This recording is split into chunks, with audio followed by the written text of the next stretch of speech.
Buenas tardes. No hemos querido dejar que pase el aniversario de la Revolución Mexicana sin antes dar alguna locución, algún resumen. Hemos hecho algunas lecturas del libro, por ejemplo, este que habla de la Revolución Mexicana de Ricardo Flores Magón, eh, tomado textos de Regeneración Nacional, el periódico. También consultado el libro que va a llevar la batuta en esta charla de Adolfo Gili, La Revolución Interrumpida. Y también alguna que otra parte de la introducción la tomamos del libro Revolución y Sistema, México 1910-1940 de Lorenzo Meyer, una compilación de textos de varios autores. La revolución interrumpida, le hemos llamado a esta alocución que dejamos a ustedes acá, pues para celebrar, conmemorar, depende de cómo les fue en la fiesta, el aniversario de la Revolución Mexicana. Hablar de revoluciones es como aseguraba un viejo filósofo moderno, es hablar de un parto sangriento.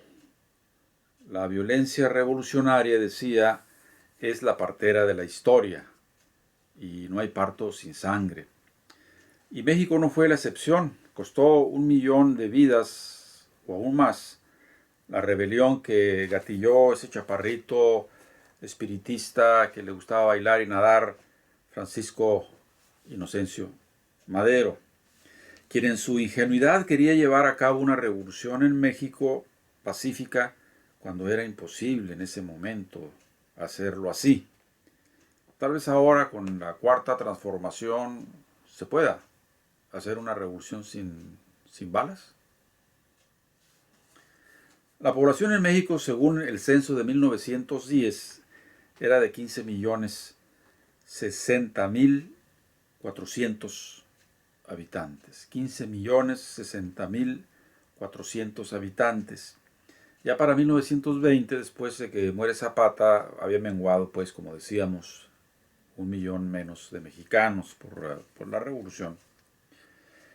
El dictador Porfirio Díaz, enquistado en el poder por 35 años, inicia su periodo de gobierno en 1876. Se dio cuenta al final de la primera década del siglo XX que el estallido social que se multiplicaba por doquier venía en serio. El tigre había despertado y estaba a punto de dar el salto para justiciar a sus verdugos, entre otros a él, a don Porfirio. Pero antes de entrar a la bola, a la revolución, para comenzar la epopeya mexicana de la tercera transformación y hacer pues un referente, un análisis, una lectura, una selección de textos de los libros que acabo de citar, antes de eso preguntémonos, ¿cómo fue que sucedió en México y en ningún otro país de América Latina en esa época, donde las circunstancias eran iguales o peores que en México? Y si ocurrían esas revueltas, pues eran sofocadas y eran abortadas en el acto, porque tenían ejércitos bien formados. Ya veremos aquí que en México en esa época el ejército no era un ejército potente.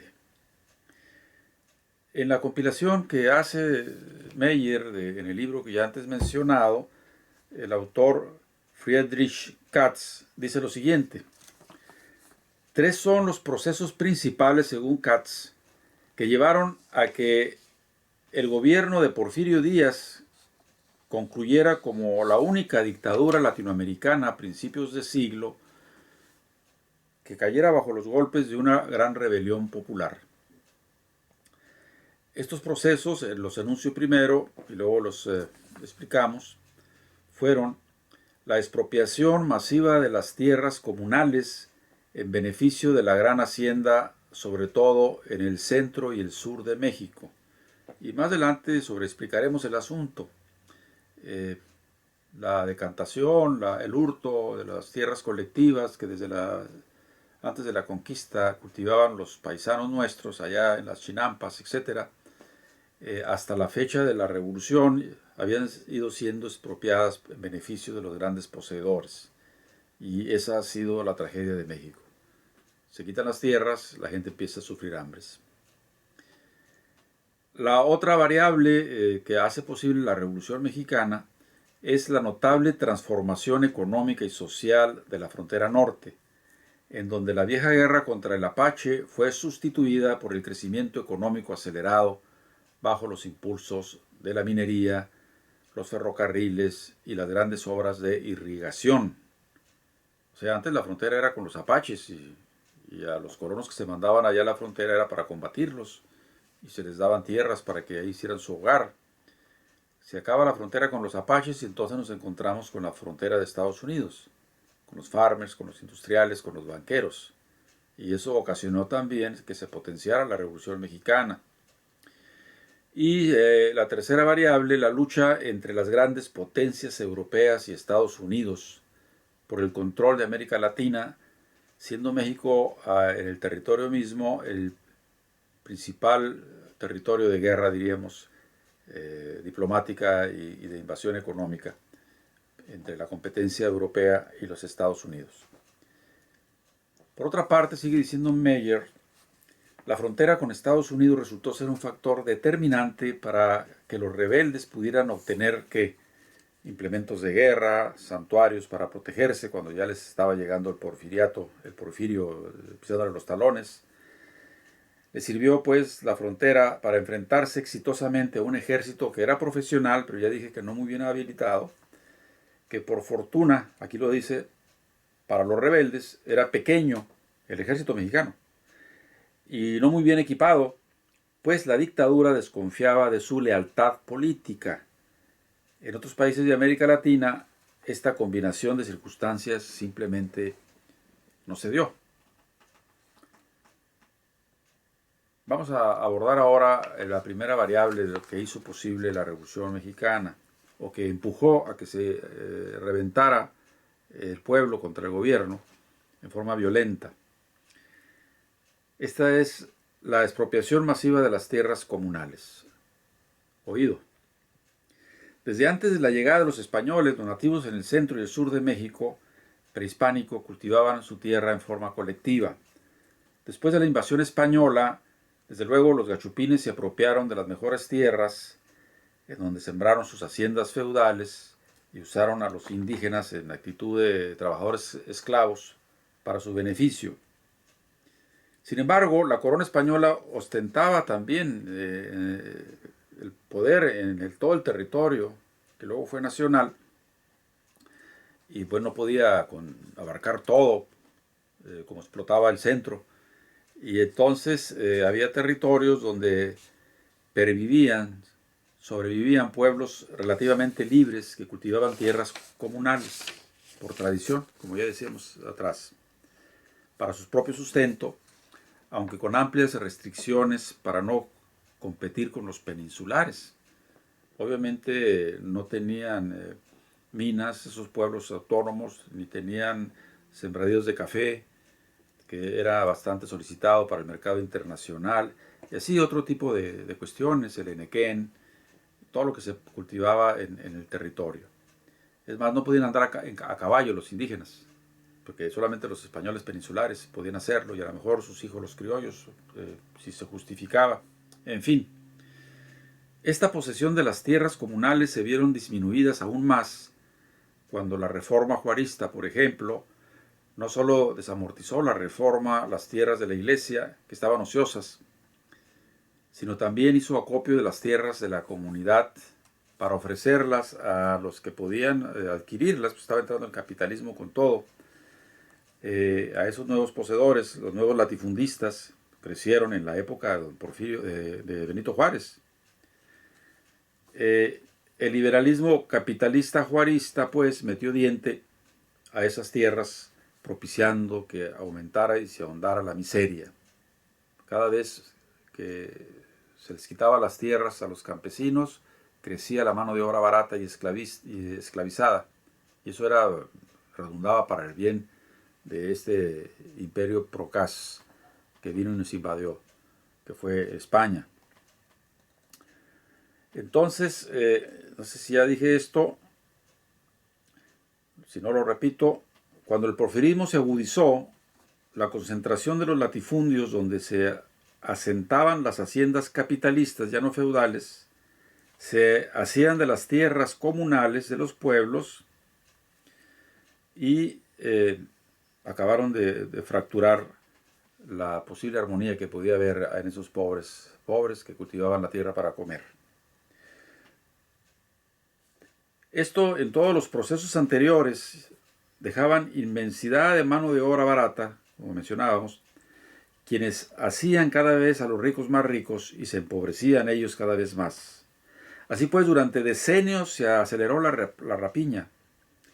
Los latifundios crecieron devorando las tierras comunales de los pueblos, indios particularmente, en la región central y sur, la más poblada de México, y convirtiendo a los campesinos de las comunidades en peones de los terratenientes. La segunda variable, transformación de la frontera con los indios nómadas en una frontera con Estados Unidos. Ya adelantaba un poco, ¿no? En Sonora, Chihuahua, Monterrey, Coahuila, se vivía en la primera época de la dictadura de don Porfirio Díaz en un aislamiento tal del gobierno central que prácticamente eran feudos en donde también llegaban los inversores y no tenían el problema de tener la vigilancia de la autoridad central, ni se empecinaban en pagar los impuestos, en cobrarlos, y había pues cierta libertad en los pueblos y cierta autonomía. ¿Sí? Ahí también se establecieron, desde don Benito Juárez, colonias militares, quienes fueron armados y fueron la vanguardia de nuestro país para colonizar las tierras y que no la andallaran los del norte, o protegerla en ese momento de los indígenas, de los apaches. Para 1885, sin embargo, se vino una avalancha de capitales de inversión del norte, se dispararon las inversiones en la minería, y como un imán a esas tierras antes paraísos, con la llegada del tren y todo lo demás, se convirtieron en botín apetitoso para el gobierno y sus compinches y para los Estados Unidos también, quienes impusieron jefes militares, en este caso el gobierno central de México, y nuevos caciques que hicieron la vida pesada a los caciques que ya estaban ahí y obviamente a los colonos armados, aumentando los impuestos y junto con los gringos compitiendo deslealmente con los de por ahí. Los que más la sufrieron fueron, obviamente, los más pobres, los colonos de las antiguas colonias militares, que tenían su ranchito ahí, su casita, y bueno, ahí también llegó el diente de los impuestos y de la imposición de autoridades y todo eso. Ahí que empezó a calentar al norte el proceso, la pre-revolución de 1910. Ya decimos aquí, desde Juárez, estas colonias militares fueron atraídas por recibir tierras en el desolado norte, armados para contrarrestar a los apaches. Tenían estos colonos municipios libres, entre comillas, ¿no? Pero eran libres, y autónomos, también eso subrayado, que fueron vulnerados por la invasión del capitalismo creciente. El capitalismo donde llega no deja mono sin cabeza. ¿Sí? Así la historia de México porfiriano es, en esencia, la historia del proceso de conformación y desarrollo impetuoso del capitalismo nacional en las condiciones de la expansión mundial del capital en la era del ascenso del imperialismo. Y, en consecuencia, la historia de la acumulación de las contradicciones que condujeron a la formación social mexicana al estilo revolucionario de 1910. Bueno, es una madeja el capitalismo, cuando ya hay estridencia, rotura de formas, violencia institucional, violencia estructural, entonces pasa una revuelta, una revolución. Antes pacíficamente, ahora hemos visto en el transcurso de la historia contemporánea que varios líderes revolucionarios han llegado por la vía pacífica, inclusive de las elecciones. Tercera variable, la rivalidad entre Europa y los Estados Unidos. Si otras de las causas de la caída del porfirismo fue el distanciamiento y recelo del dictador hacia los inversionistas norteamericanos, a quienes los miraba como invasores potenciales, corrijo, a quienes miraba como invasores potenciales, ya que en ferrocarriles, minería y muchos otros sectores más eran mayoritarios. El temor a la gandalla, pues, ¿no? Famoso es el dicho que decía este cacique mexicano de don Porfirio Díaz: pobre México, tan lejos de Dios y tan cerca de Estados Unidos. Por esas circunstancias, Díaz comenzó a volverse hacia las potencias europeas, invitándolos a invertir en su país y a desafiar en él la supremacía norteamericana. Cuando esta invitación fue atendida, se convirtió en uno de los principales escenarios de la rivalidad, México, ¿verdad?, de la rivalidad europeo-norteamericana en América Latina. Figúrense, ¿no? Darle la espalda a los norteamericanos, aunque no tanto, pero sí traer otros, por lo que ustedes van a oír enseguida. Sin embargo, Díaz había errado el tiro. Los Estados Unidos se dieron a la tarea de sustituirlo por alguien más amable. O sea, no solamente fueron las huestes revolucionarias, ni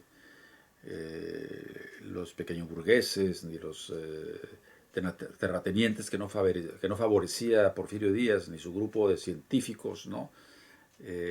Sino también que ya no le cayó bien a Estados Unidos. Y acuérdense qué pasa cuando un dirigente no le cae bien a Estados Unidos, ¿no? No ahondemos.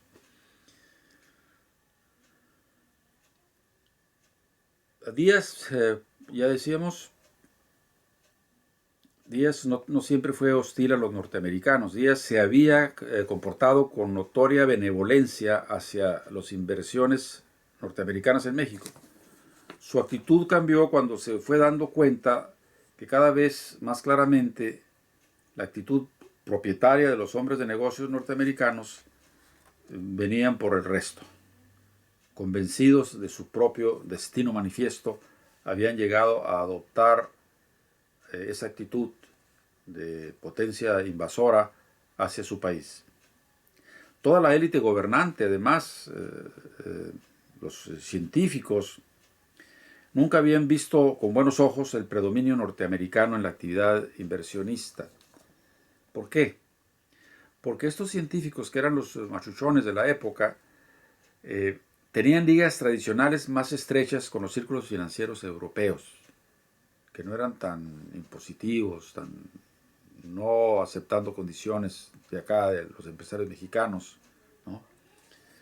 Las compañías europeas solían aceptar de mejor grado sus propuestas que las norteamericanas, la propuesta de los científicos. Para estos señores, los científicos,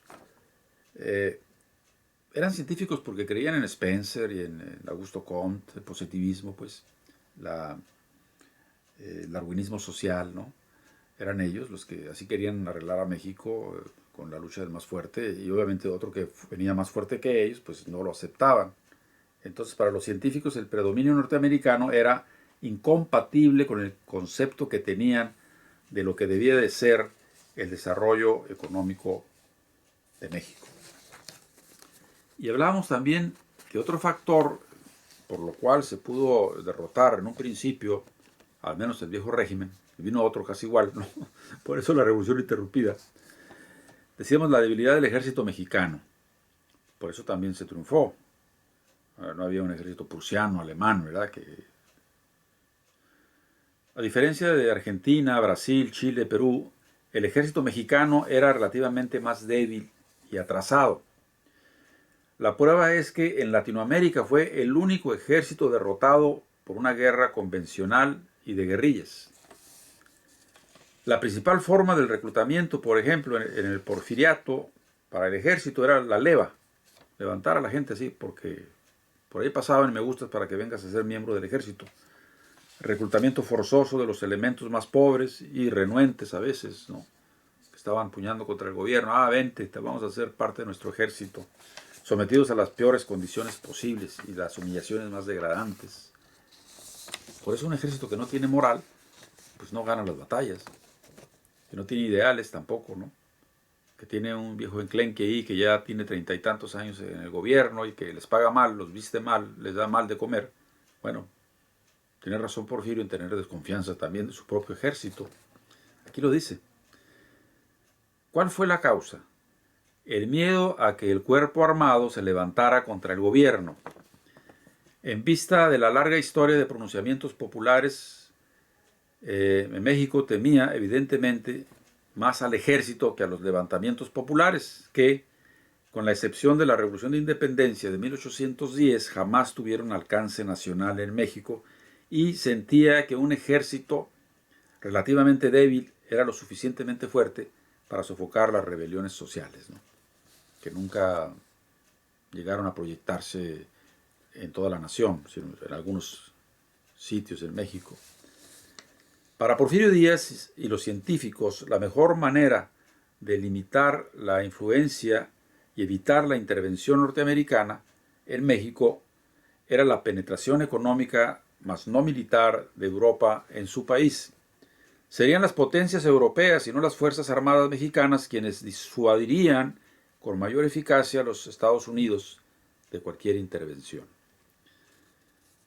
Y bueno, fijémonos en lo que han hecho también los países relativamente liberados de la mano norteamericana, como Cuba y Venezuela. Los cubanos llamaron a la Unión Soviética a invertir en Cuba. Y ahora los venezolanos están invitando a los chinos y a los rusos, que tienen ya inversiones bastante grandes, ¿no? Y están asesorando además en cuestiones militares, etc. Bueno, solamente así se puede detener el apetito por ir por las riquezas de un país en forma violenta, como suele hacer a veces este país, Estados Unidos. Luego entonces, Porfirio Díaz hizo en su momento algo similar, ¿no? Bien. 1910. Como ya apuntábamos anteriormente, durante el periodo de Porfirio Díaz, las haciendas habían crecido devorando las tierras de los pueblos, englobando en su seno a esos mismos pueblos. En 1910, las haciendas abarcaban el 81% de todas las comunidades habitadas de México y vivían el 80% de la población de México en el campo, en el agro. En total había en el país menos de 13,000 pueblos libres contra cerca de 57,000 en las haciendas, englobadas en las haciendas, de donde salía la mano de obra para las haciendas, valga la redundancia. La moderna organización capitalista de México, a partir de la restauración de la República restaurada, con su doctrina individualista y su oposición a todo elemento de organización autónoma de las masas, a toda relación que no esté medida por el dinero y no adquiera forma mercantil directa o indirecta, este tipo de organización necesitaba eliminar en forma de organización campesina, o esa forma, de organización campesina y de relación autónoma precapitalista que eran los pueblos libres nucleados en torno a sus tierras comunales. Hay que agregar que las contradicciones propias del capitalismo emergente se agudizaron, como veremos, por los efectos de la crisis económica mundial de 1907 y su combinación con conmociones sociales en otros muchos lugares del mundo. Una serie de revoluciones que marcaron esta primera década del siglo XX pasado. Rusia, por ejemplo, estalló en 1905, una revuelta sofocada. Luego vino la de 1917, que fue la que tomó el poder de los soviets. Los soviets tomaron el poder. Irán, dos estallidos, uno en 1906 y otro en 1911. Portugal en 1909. China en 1909.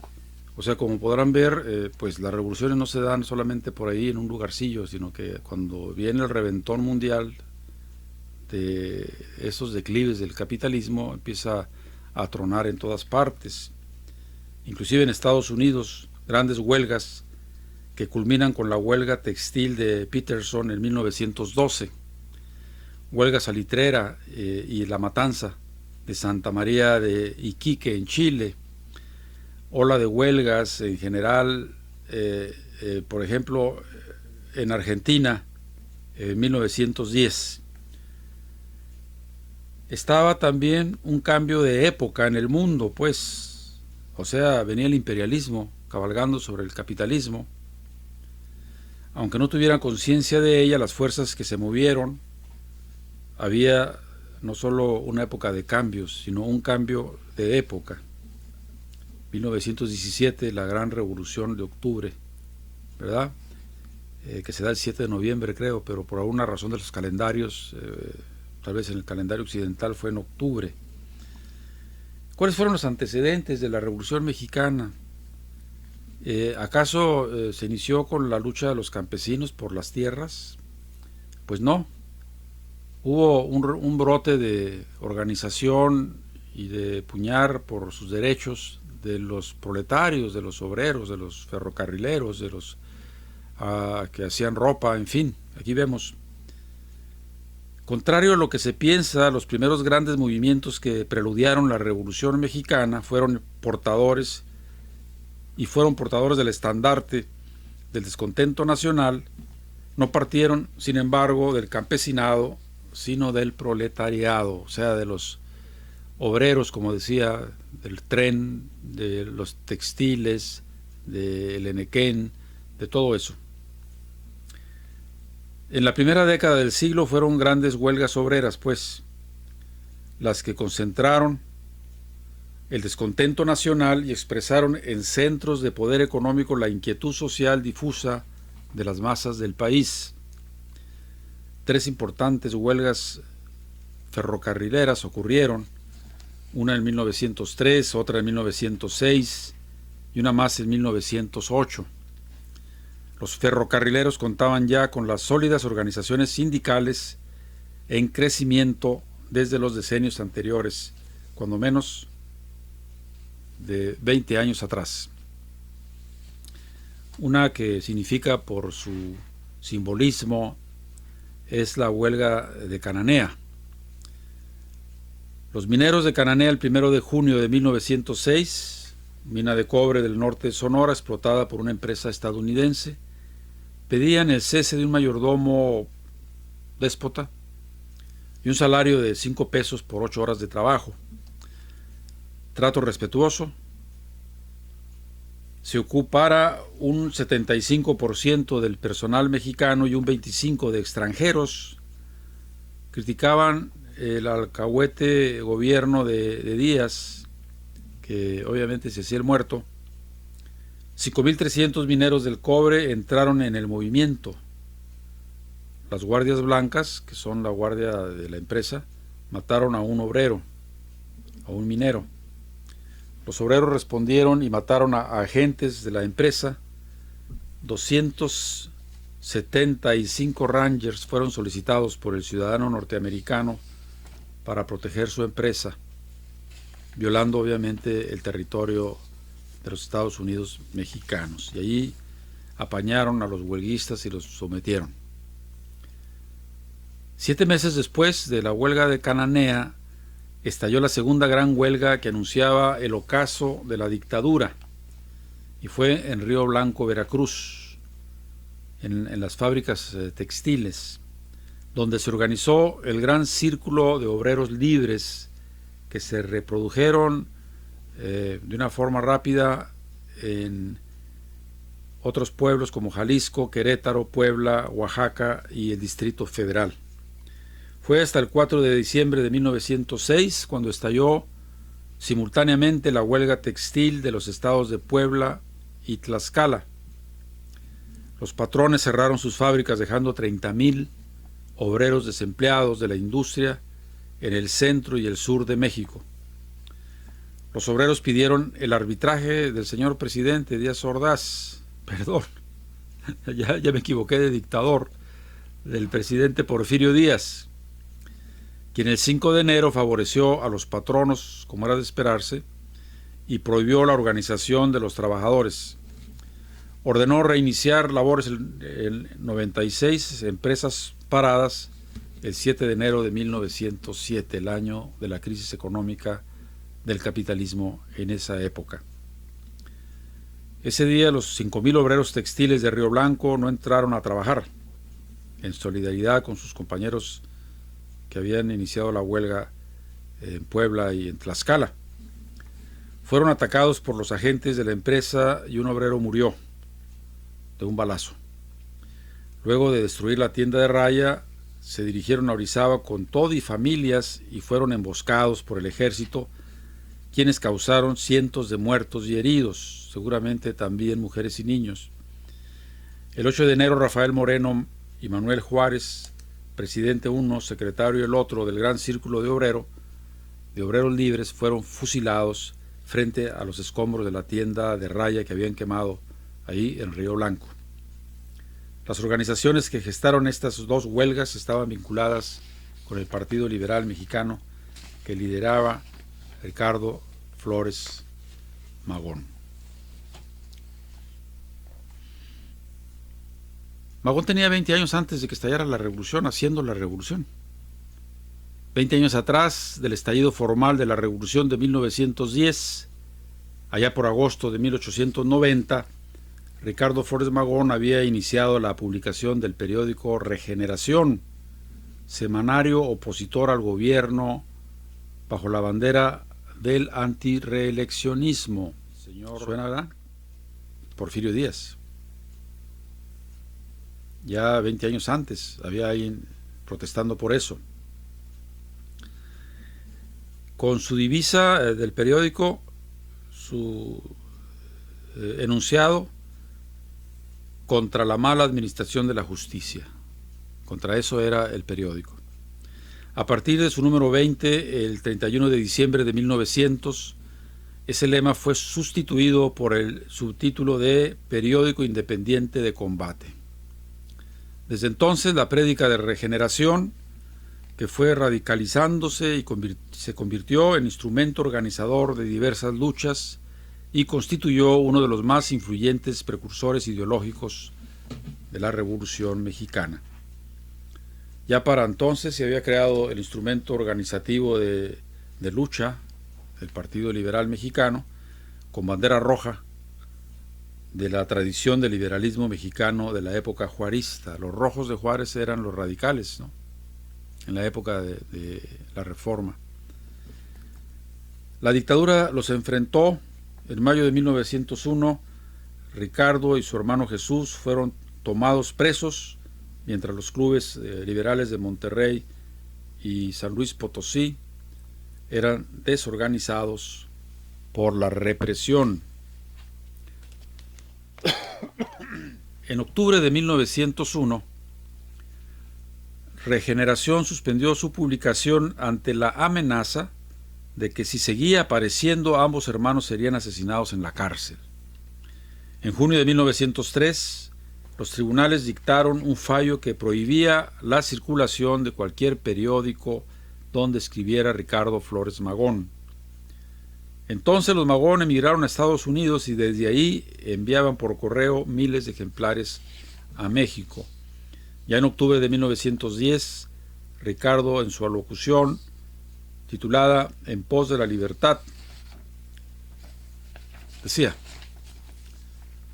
México no puede sustraerse en esta época en que tan fácilmente se ponen en comunicación los pueblos todos de la tierra, los diarios, las revistas, los libros, los viajeros, el telégrafo, el cable submarino, las relaciones comerciales. Todo contribuye a que ningún pueblo quede aislado y sin tomar carácter mundial, y México toma la parte que le corresponde en él, dispuesto, como todos los pueblos de la tierra en este momento solemne, a dar un paso, si es que no puede dar un salto, que yo creo que sí lo dará, en la grande obra de la transformación universal de las sociedades humanas.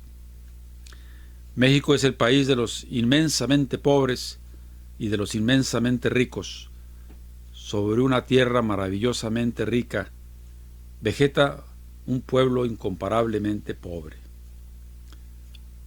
Y a los proletarios les escribe: La revolución tiene que venir indefectiblemente, fatalmente, con la puntualidad con que aparece de nuevo el sol para desvanecer la angustia de la noche. Y vais a ser vosotros, obreros, la fuerza de esa revolución. Vuestra va a ser la sangre que matizará el suelo patrio como rojas flores de fuego.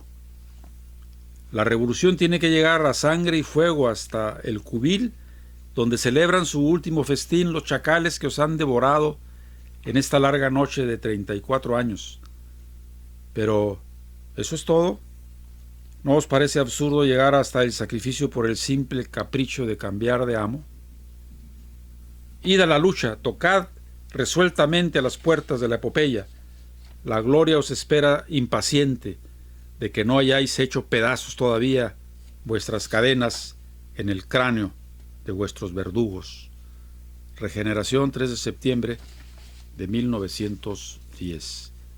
Este era Ricardo Flores Magón.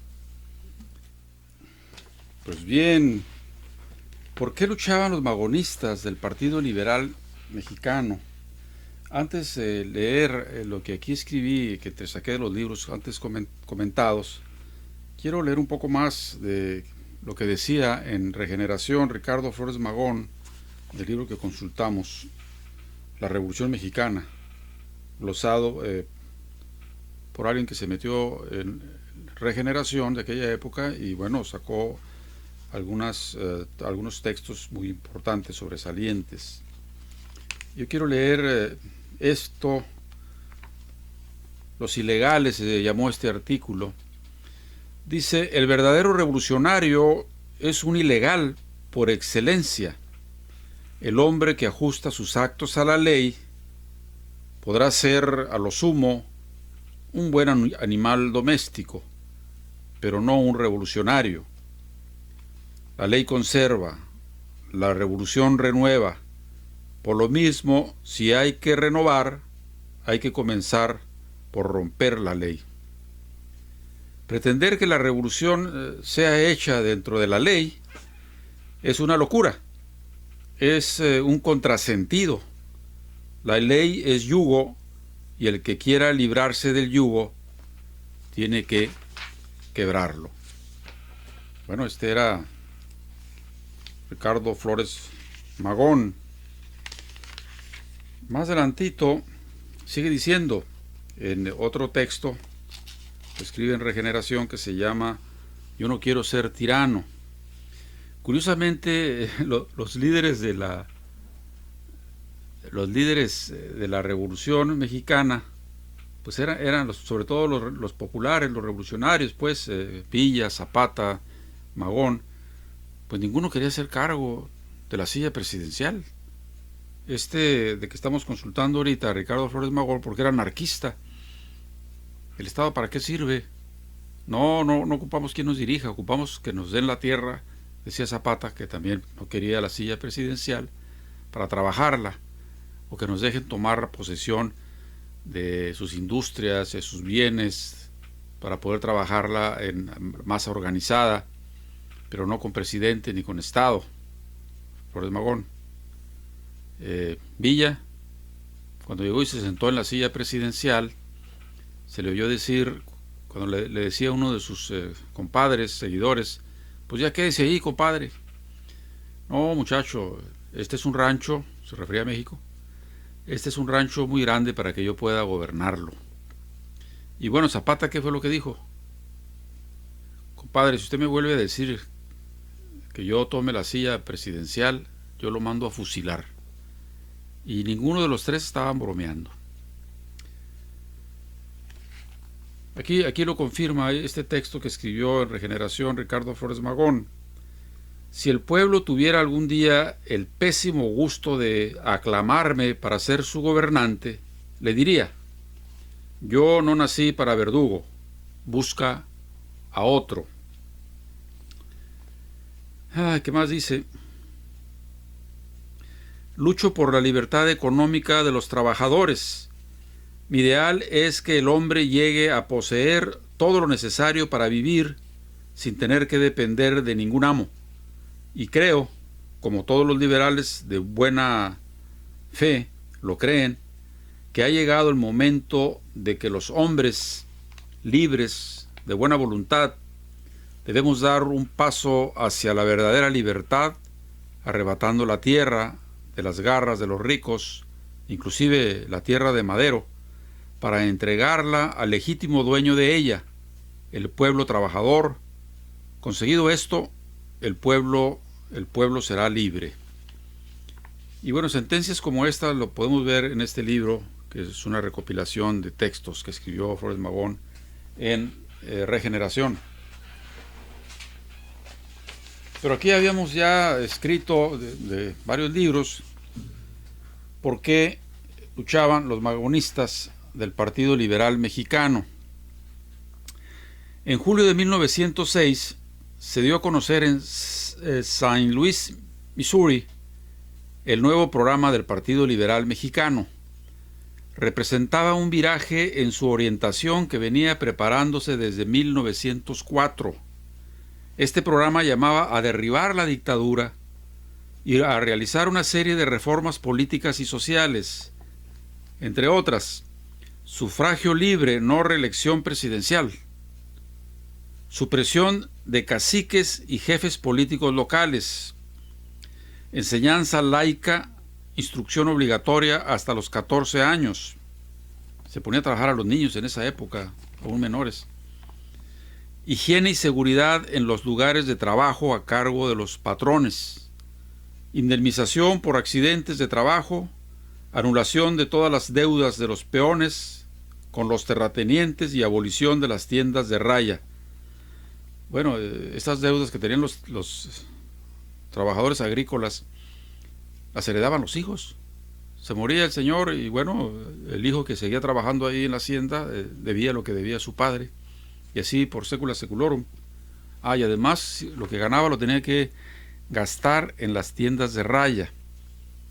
En Chile, allá en las salitreras, se llamaban las pulperías, porque los patrones eran como pulpos, exprimían al trabajador en la faena y luego también a la hora de venderle más caro los productos vitales necesarios para seguir.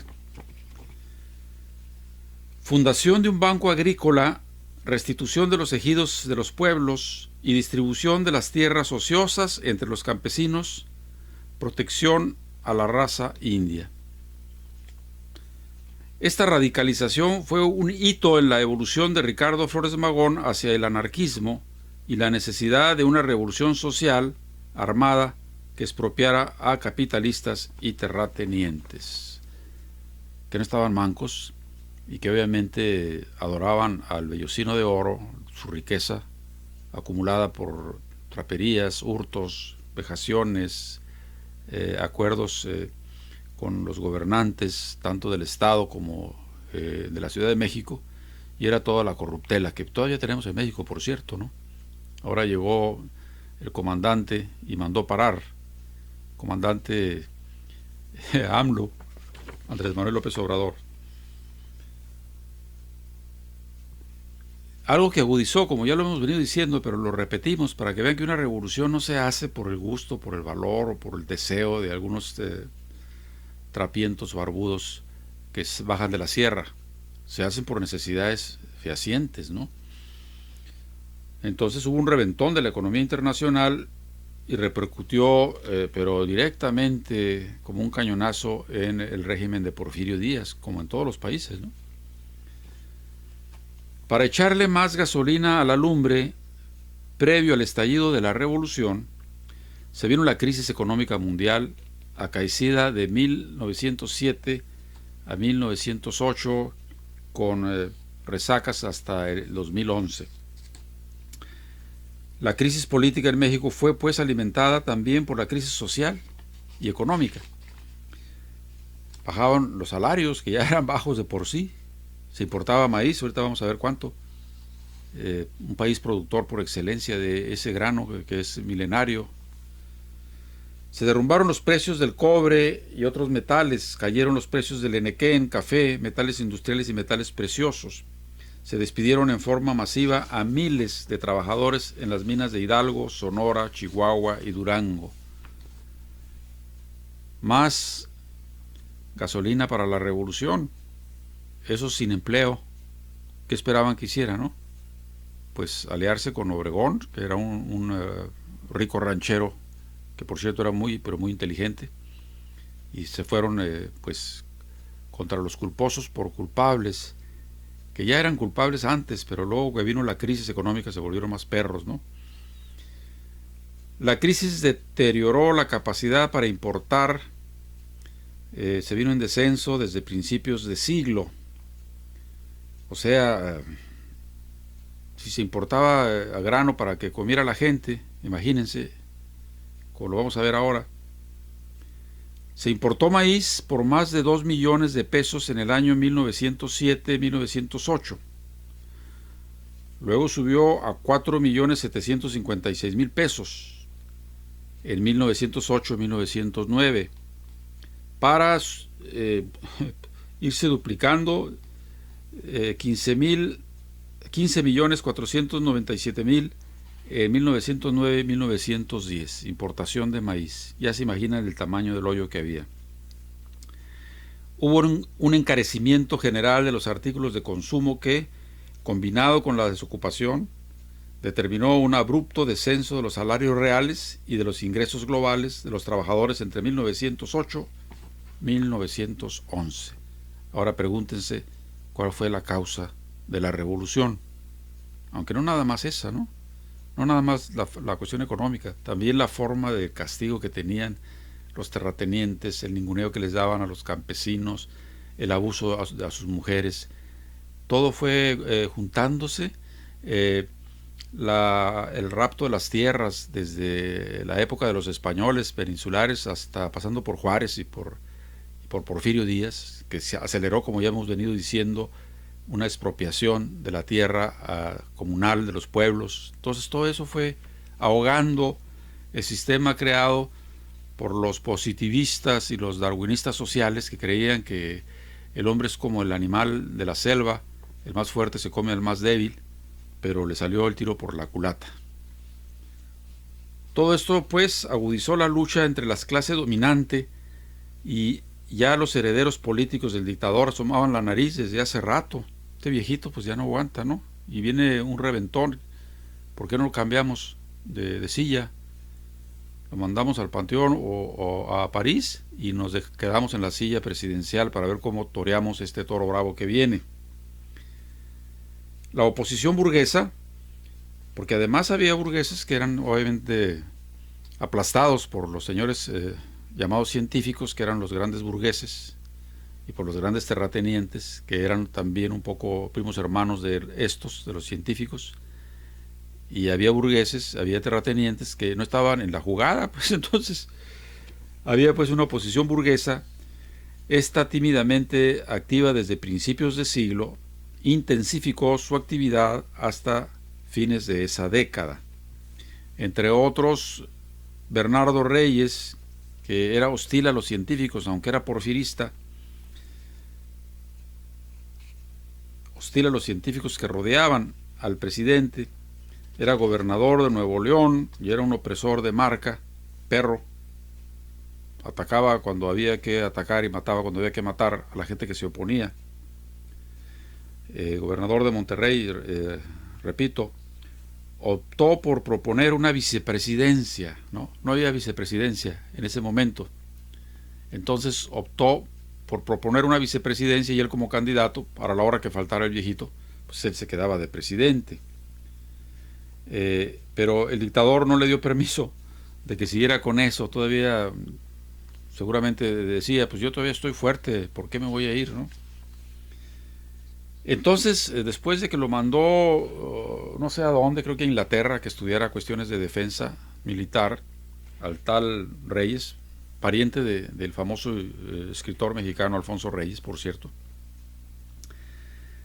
Después de que lo mandaron allá, a donde da vuelta el viento, entonces entra en escena política don Francisco I. Madero, de una familia acaudalada de San Luis Potosí, propietario de tierras y de industrias, quien escribió el libro La sucesión presidencial bajo la premisa de sufragio efectivo, no reelección.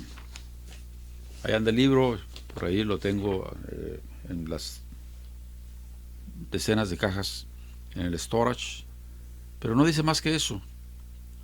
Cambio pacífico de la silla presidencial, respetando al viejito que se va, dándole chance a que levante sus tiliches y que cogobierne inclusive con un vicepresidente, etcétera, etcétera, etcétera, ¿no? Entonces, sin embargo, a ver, sí, cuando entra Madero en escena, todos los seguidores de Bernardo Reyes, que los dejó plantados, colgados de la brocha, pues se abalanzaron a favor del nuevo candidato, ¿sí? A favor de Francisco I. Madero, que era además intelectual, espiritista, ¿no? Se fueron todos ellos, los simpatizantes de Reyes, a la cargada y apoyaron la candidatura de las próximas elecciones de Francisco I. Madero, que iba remontando, ¿no?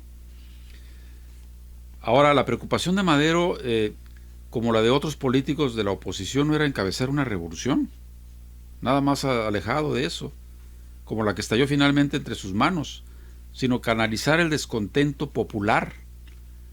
O sea, emplear ahora sí como carne de cañón al pueblo para hacer a un lado al anciano, que tuviera temor de que de veras el tigre ya se había desatado y había que huir, como lo hizo, ¿sí? Asegurar pues una sucesión además con esa finta pacífica.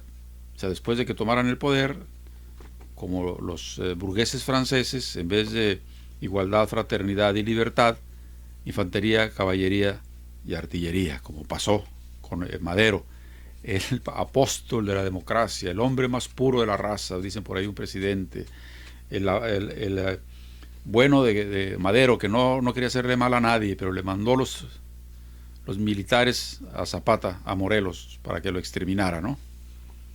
Y de la palabra tierra para los pobres, pues no quedó ni polvo. La preocupación de Díaz era otra. La preocupación de Díaz y de los hombres políticos más cercanos a él era que toda concesión política, por mínima que fuera, ¿verdad?, que es la que demandaba Madero y su Partido Nacional Antirreeleccionista, iba a significar un estímulo a la población y podía acelerar el estallido revolucionario que se incubaba en forma de protestas y descontentos. ¿Cómo fue que Zapata se alió al plan de San Luis Potosí? Porque el artículo 3 del plan de San Luis Potosí decía que le iba a regresar las tierras a aquellos que se la habían robado, a la gente pobre, a la gente indígena. Y esa era la lucha de Zapata. Entonces simpatizó inmediatamente con el plan de San Luis y apoyó la revolución que lanzaba supuestamente Francisco I. Madero. Hay un dicho que dice que quien quiera detener una revolución, pues encabécela, y ya le da vuelta por allá en la esquina y la degolla, ¿no? Nomás que les resultó al revés. Esa estratagema lo llevó a que lo fusilaran ahí cerca del Panteón, cerca de Lecumberri. Lo llevaron a Lecumberri supuestamente, a la cárcel, pero no llegó hasta allá. En junio de 1910, Porfirio Díaz se hizo reelegir en su cargo. Madero estaba en la cárcel, puesto en libertad condicional, escapó a Estados Unidos. En octubre regresa a México, fechado el 5 de octubre, en la ciudad de San Luis, lanzó el famoso Plan de San Luis, ¿sí?, en el cual declaraba nulas las elecciones que se habían realizado, proclamaba a Madero presidente provisional, desconociendo al gobierno de Porfirio Díaz, y afirmaba el principio de no reelección. En su artículo 3, ya lo decíamos hace un momento, el plan declaraba que se restituirían a sus primitivos propietarios, en su mayoría indios, indígenas, las tierras de que los habían despojado los tribunales autoritarios, aplicando abusivamente la ley de terrenos baldíos. Quedarían sujetos a revisión esos fallos y disposiciones, y los nuevos propietarios de las tierras deberían devolverlas a los pequeños propietarios que habían sufrido despojo arbitrario, y llamaba a las armas. Curiosamente, hicieron el acuerdo en lo oscurito en Ciudad Juárez, la gente que mandó Porfirio Díaz y él, y bueno, el acuerdo era de que sí se va el dictador, pero a condición de que se pare la revolución, de que entreguen las armas, de que no haya una solución. ¿Cuál es esta figura de ley? Que nadie puede ser afectado por la ley en forma retroactiva. O sea, que las leyes vigentes que habían aprobado la apropiación de los terratenientes de los terrenos seguían en poder de ellos y que no tenían por qué ir al tribunal a poder alegar de quién era la tierra, si de los indígenas o de ellos. O sea, una perfecta traición de alguien que quería revolución, pero no tanta. Y desde luego que dicen que es traidor a la revolución. No, hubiera sido traidor si hubiera traicionado a sus compadres burgueses terratenientes, ¿no? Así de sencillo.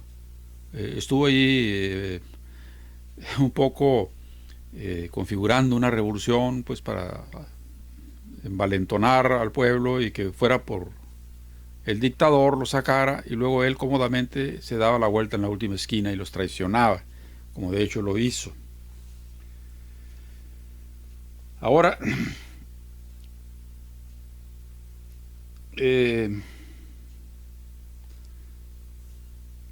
no tanto la figura o la política de Madero, sino la conquista de la tierra por las armas era lo que atraía más y más hombres a las distintas partidas campesinas, a engrosar el ejército campesino.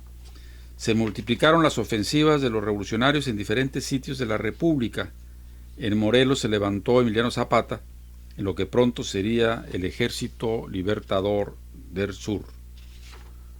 Luego vino la División del Norte con Pancho Villa, y entonces empezó a apretar el paso la revolución y también los muertos.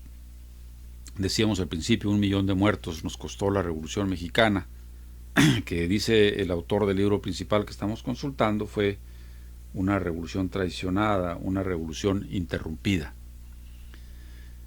En mayo, Madero con 3,000 hombres toca las puertas de Ciudad Juárez. Mientras Madero postergaba el ataque, sus impacientes muchachos, Villa y Orozco, sin esperar sus órdenes, dieron el asalto y tomaron la plaza. El 10 de mayo. Fue la primera ciudad que tomó la revolución. Pues el viejo no quería pleito, pues ya había acordado con el dictador de qué forma iba a resolverse. Y una de las cuestiones era que no hubiera pleito, que no atacaran al ejército federal. Pero Pascual y Pancho dijeron, oye, este viejo loco, vamos a apoyarlos, vamos a provocarlos para que nos peguen. Y luego ya decimos, nos pegaron, por eso entramos. Y así fue como ganaron Ciudad Juárez, la primera ciudad. 10 días después, en el sur, los zapatistas tomaban la ciudad de Cuautla. Y al día siguiente, sin disparar una sola bala, tomaron la capital de Morelos, Cuernavaca. El 21 de mayo, tanto el dictador como el revolucionario Francisco I. Madero, que ya digo y repito, quería revolución, pero no tanta, que afectara a sus compadres los terratenientes, el dictador y el traidor a la revolución firmaron el acuerdo de Ciudad Juárez, donde Porfirio renunciaba, dando el poder interinamente a Francisco León de la Barra, que creo que era el secretario de Relaciones Exteriores de la época, quien convocaría a elecciones generales. También se comprometía a cesar toda lucha armada entre el gobierno y la revolución, que estas últimas serían licenciadas, las fuerzas revolucionarias, y entregarían sus armas. Bueno, ¿dónde, no? Estado por estado, al ejército federal. No decían estos acuerdos ni una palabra del contenido del plan de San Luis. Mientras pedían las armas de regreso, andaban ahora sí que acosando los militares de Victoriano Huerta, los alrededores. Creo que no fue el primero que mandó. Un general andaba acosando pues en Morelos a los milicianos zapatistas, así como a punta de puyas. ¿Cómo iban a entregar las armas estos hombres, no? Porfirio renunciaba el 25 de mayo de 1911 y el 26 se exiliaba a Francia en el barco Ipiranga, que creo que fue el mismo que también tomó Victoriano Huerta cuando huyó de México. Allí arriba del barco se le oyó decir: Madero ha desatado al tigre, ahora a ver cómo lo domestica. Madero ha desatado al tigre, a ver ahora cómo lo domestica. Difícil, ¿no? El 7 de junio, Francisco I. Madero entra triunfante a la Ciudad de México. Para las fuerzas burguesas ya había terminado la revolución. Mientras tanto, los campesinos comenzaban la revolución. Vamos a hablar de Zapata, del zapatismo, ahora que es el mes de noviembre, mes en que se inició la Revolución Mexicana. El año pasado, el presidente instituyó como año de Emiliano Zapata. Nos extrañamos desde que vimos el background de las conferencias matutinas que no apareciera nuestro héroe nacional ahí. Primero pensamos que era porque tenía un sombrero suriano muy ancho y no iba a armonizar con la gente sin sombrero que puso ahí. Pero luego nos dimos cuenta que había una foto, en este caso un dibujo tomado de la foto de mi general Emiliano Zapata. Hubiera quedado muy bien, a lo mejor en lugar de Francisco I. Madero. Bueno, hablemos sobre el zapatismo. Hablar de Zapata y el zapatismo es hablar de la revolución campesina que durante 10 años sostuvo las armas y nunca, pero nunca se rindió. Inventaron 1001 formas para derrocar a los ejércitos federales, primero el porfirista, luego los maderistas, enseguida los huertistas y después los carrancistas. Ocupó este ejército del sur 2 veces la capital de México, la capital burguesa. Los primeros en tomar las tierras antes arrebatadas por los latifundistas y sembradas con las armas al lado para defenderlas fueron los zapatistas. Los ascendientes, por cierto, de Emiliano Zapata lucharon en la Guerra de Independencia junto con Morelos, también contra la intervención francesa, y ahora tomaban las armas contra el despotismo porfirista. Zapata fue nombrado presidente del Consejo Comunal de Anenecuilco, un pueblo de alrededor de 400 pobladores. Esto a la edad de 30 años tenía mi general Zapata. Montó a caballo y tomó en el sur las riendas de la revolución. Cuando esto pasó era el 12 de septiembre de 1909.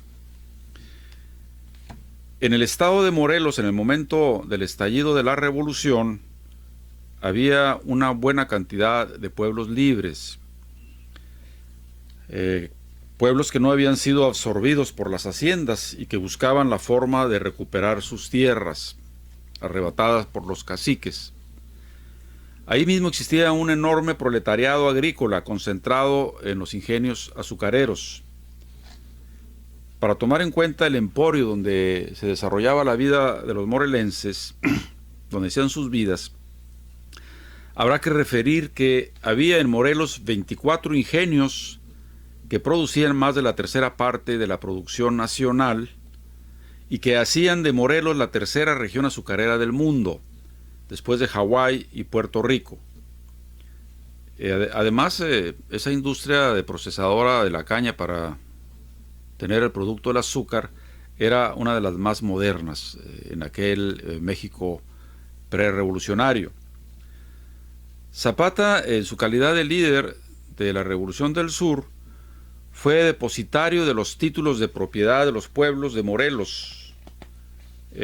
Anenecuilco tendría unos 700 años de existir y algunos títulos que ellos poseían estaban escritos en náhuatl y reconocidos por los virreyes, por el virrey en su momento.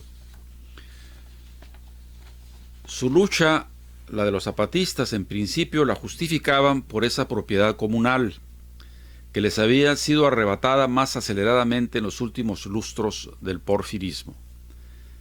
La motivación interior era mucho más poderosa que la simple demanda de las tierras. Era una verdadera insurrección, contra todas las formas de opresión, represión, despojo y explotación exacerbadas por el desarrollo capitalista, pero necesitaba en sus comienzos una demanda legítima, elemental, aceptada desde tiempo atrás, unificadora, una reivindicación accesible a todos, que se presentara no como una subversión del orden establecido, sino como un restablecimiento de los derechos y la legalidad violados y subvertidos por los terratenientes, con el apoyo, desde luego, del gobierno. Eran, pues, los títulos comunales los que les daban derecho a protestar e ir por su derecho, por la vía pacífica o por las armas. Los métodos de Anenecuilco para rescatar sus tierras cambiaron con la presencia del liderazgo de Emiliano Zapata.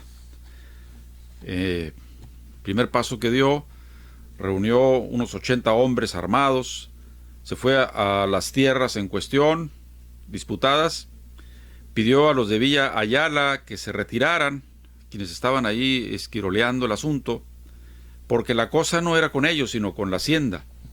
Y así los de Anenecuilco quedaron en posesión de sus tierras. Reclamó luego ante el gobierno central y este dio un fallo favorable a los de Anenecuilco. Así Zapata aplicó el mismo método: derribar las cercas y repartir las tierras bajo la protección de sus hombres armados y dejar a los campesinos en posesión de sus lotes. Otilio Montaño, uno de los zapatistas, profesor, había cambiado la consigna de "Viva Madero, muera Porfirio Díaz" por abajo las haciendas, que vivan los pueblos.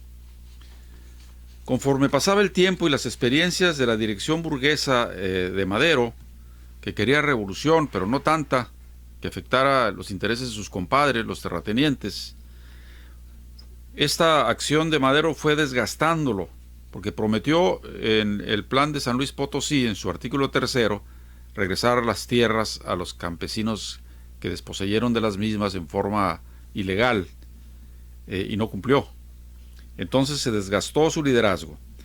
La dirección del Movimiento del Sur se deslinda posteriormente del movimiento burgués, que había caminado con precisamente por el artículo 3 que prometía lo ya dicho.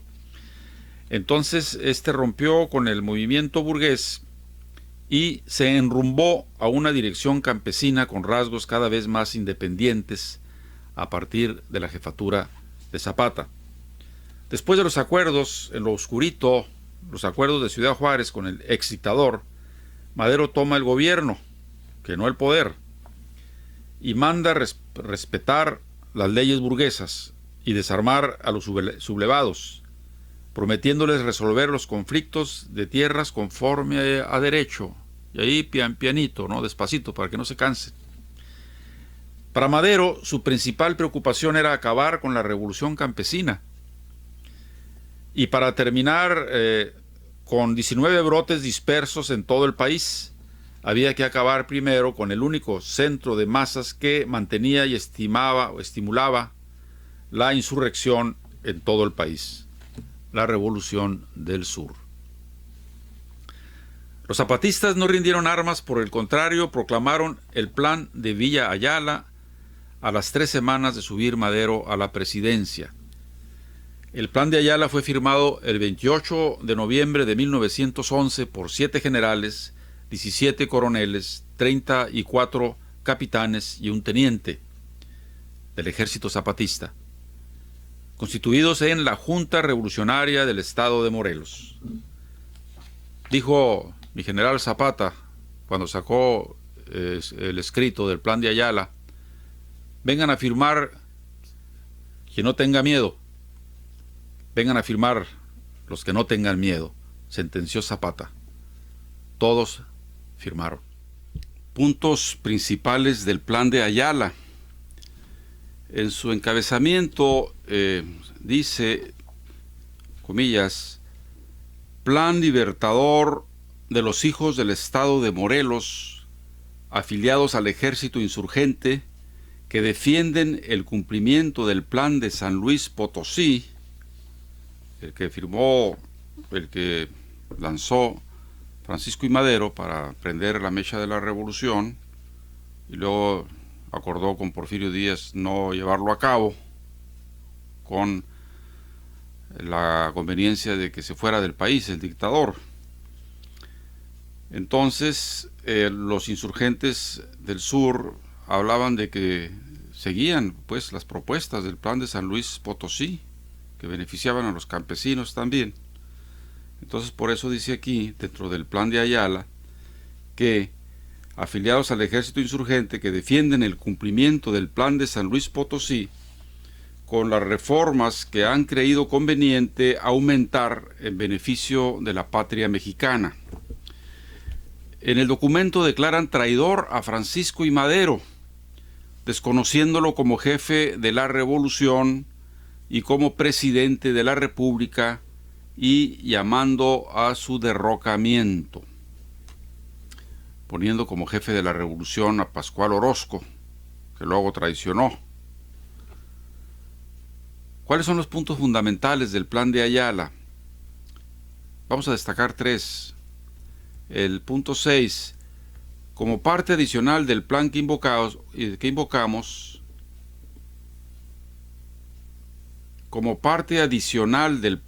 invocamos, hacemos constar que los terrenos, montes y aguas que hayan usurpado los hacendados, científicos o caciques, a la sombra de la tiranía y justicia venal, entrarán en posesión de estos bienes, desde luego, los pueblos o ciudadanos que tengan sus títulos correspondientes a esas propiedades, de las cuales han sido despojados por la mala fe de nuestros opresores, manteniendo a todo trance, con las armas en la mano, la mencionada posesión, y los usurpadores que se consideren con derecho a ellos o deducirán ante tribunales especiales que se establezcan al triunfo de la revolución su dominio.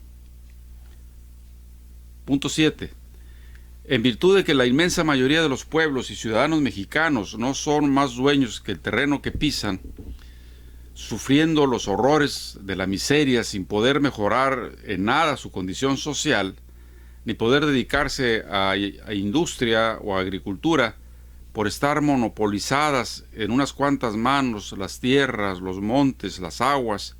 Por esta causa se expropiarán previa indemnización de la tercera parte de estos monopolios a los poderosos propietarios de ellas, a fin de que los pueblos y ciudadanos de México obtengan ejidos, colonias, fundos legales para el pueblo o para los pueblos, o campos de sembradura o de labor, y se mejoren en todo y para todo la falta de prosperidad y bienestar de los mexicanos. Acá diríamos en estos tiempos, y las mexicanas. Punto 8.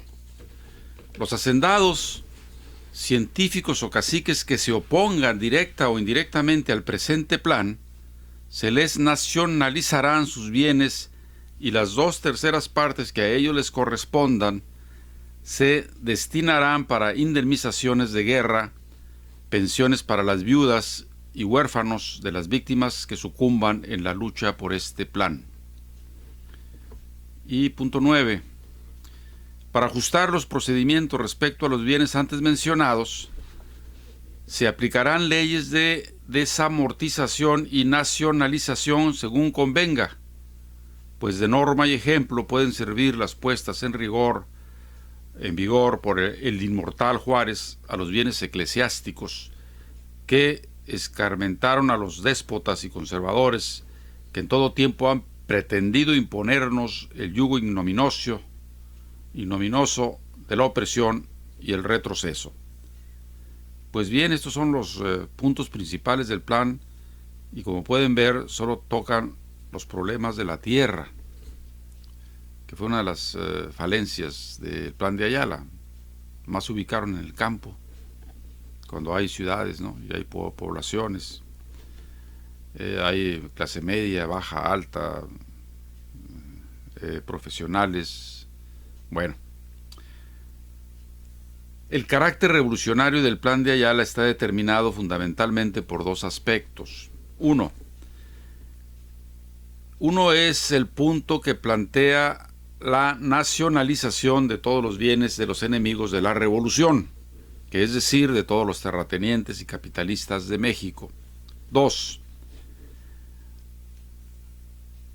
Que el otro, que va más allá del ala pequeño burguesa jacobina, que de hecho trasciende los marcos jurídicos burgueses y tiene un contenido objetivo anticapitalista, es el que dispone de los campesinos, o es el que dispone que los campesinos despojados de sus tierras entrarán en posesión de ellas desde ya, desde luego, es decir, las tomarán inmediatamente ejerciendo su propio poder. Esa posesión será mantenida, entre comillas, citamos, a todo trance, con las armas en la mano, y serán los terratenientes usurpadores quienes, al triunfo de la revolución, tendrán que acudir ante tribunales especiales para probar su derecho a las tierras ya ocupadas y recuperadas en el curso de la lucha por los campesinos. O sea, al revés, ¿no? Más que los pobres campesinos vayan a tribunales a ver si les devuelven sus tierras, que vayan los grandes terratenientes a demostrar que esas tierras que poseen son suyas a un tribunal revolucionario. Al revés el asunto, ¿no? Sin embargo, Zapata no se proponía conscientemente destruir el régimen capitalista. No tenía teoría revolucionaria, ¿no? No había un estudio del pasado y una visión del futuro preclara, como otros revolucionarios, como la revolución de 1917 en Rusia, donde sí se tenía esos elementos. Entonces, sus ideas de Zapata surgían de la experiencia campesina, no del programa obrero socialista. Los zapatistas establecían de hecho la dualidad del poder, como la establecieron los campesinos en armas durante toda la revolución, pero no oponían la perspectiva de otro poder estatal centralizado, basado en las masas, perspectiva que no podía surgir de la experiencia campesina, sino de un programa proletario, y estos estaban apenas en pañales. La organización del proletariado mexicano. El plan no resolvía el problema decisivo del poder del Estado, al cual darían respuesta pocos años después los obreros y campesinos rusos organizando el poder soviético bajo la dirección de Lenin y el partido bolchevique. Al no resolverlo le daban una solución burguesa y volvían a empezar.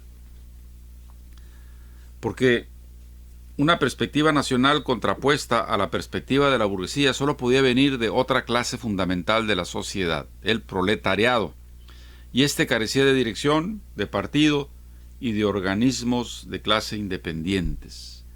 Hablaremos luego, más adelante, no sé si en esta entrega, del Partido Liberal Mexicano, que tenía obviamente una inclinación hacia el socialismo, pero que dirigido por anarquistas, y de eso hablaremos en otra ocasión. No había un partido instrumento para poder hacer la revolución proletaria, pues, socialista. Entonces la burguesía revolucionaria tomó la dirección del proceso.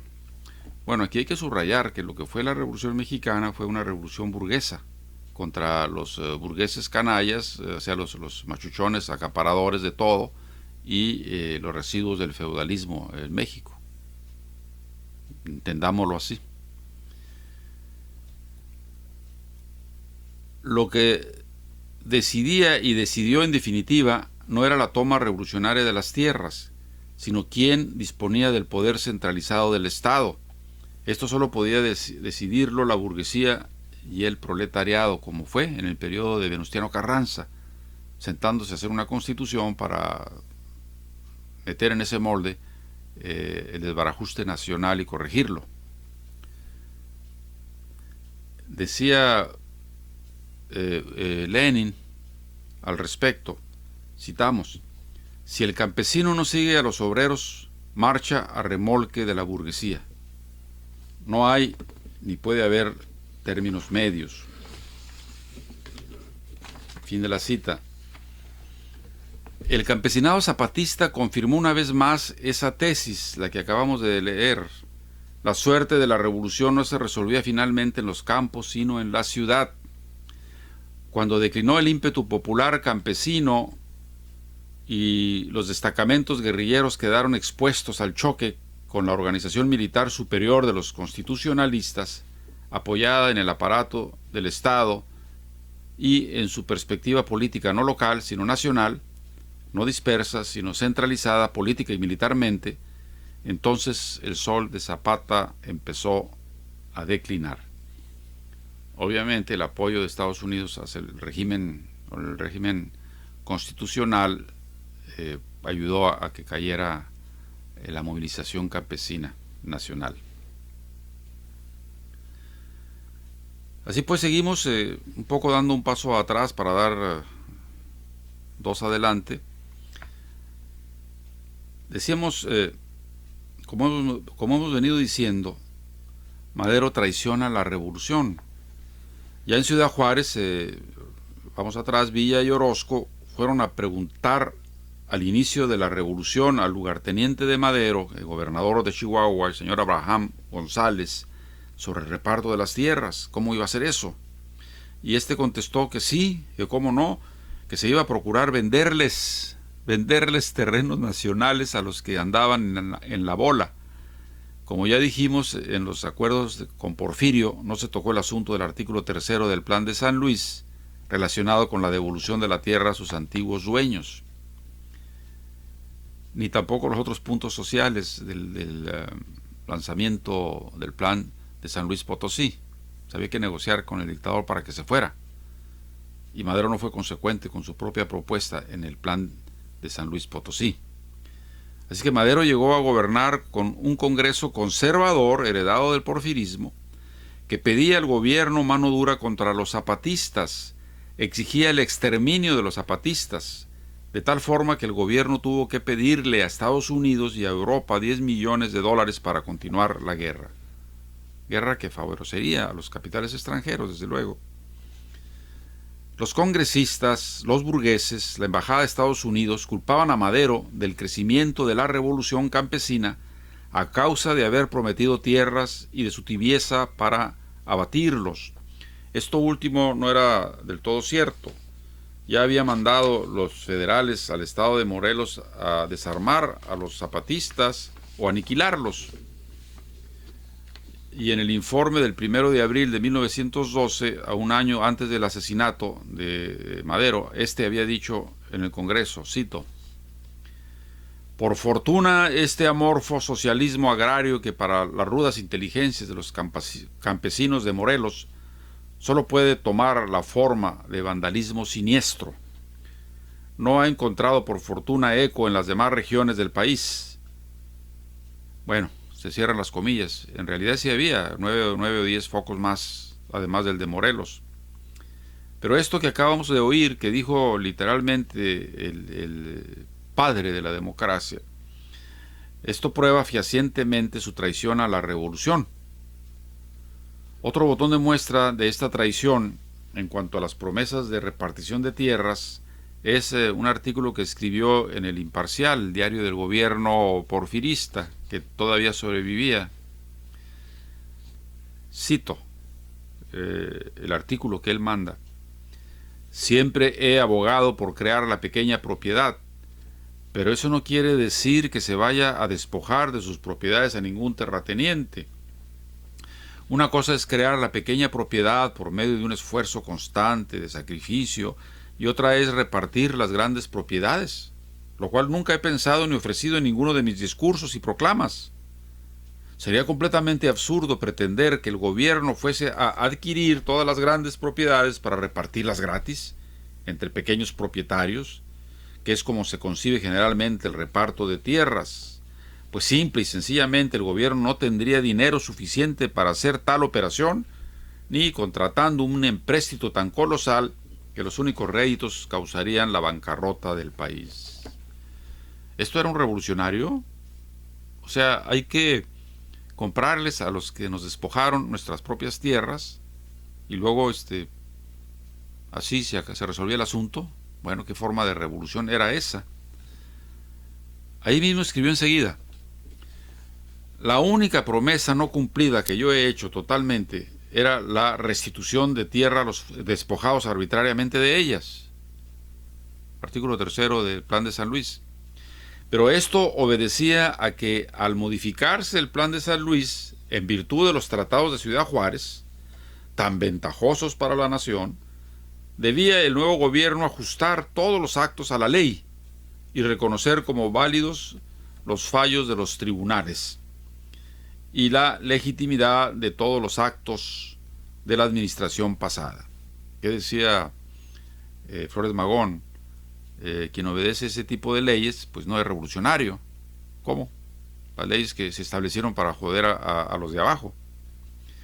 Por este motivo, sigue diciendo, es difícil restituir sus terrenos a los que han sido despojados de ellos injustamente, declarando sujetos a revisión los fallos respectivos en los casos en que los despojos han sido sancionados por todas las prescripciones legales. Más claro ni el agua la traición de don Francisco I. Madero. No, pues no se puede, ¿no? Ya hubo un juicio, ya prescribió, ya no. El autor de esta argumentación hipócrita de notario de pueblo es uno de los santones de la burguesía mexicana que lo llaman el apóstol de la democracia. Tenía razón Zapata cuando a las promesas de leyes agrarias que les hacía Madero contestó: a mí se me hace que no va a haber más leyes que las muelles, seguramente haciendo referencia al mecanismo de recarga de las carabinas 30-30, y empuñó el rifle para no soltarlo hasta su muerte.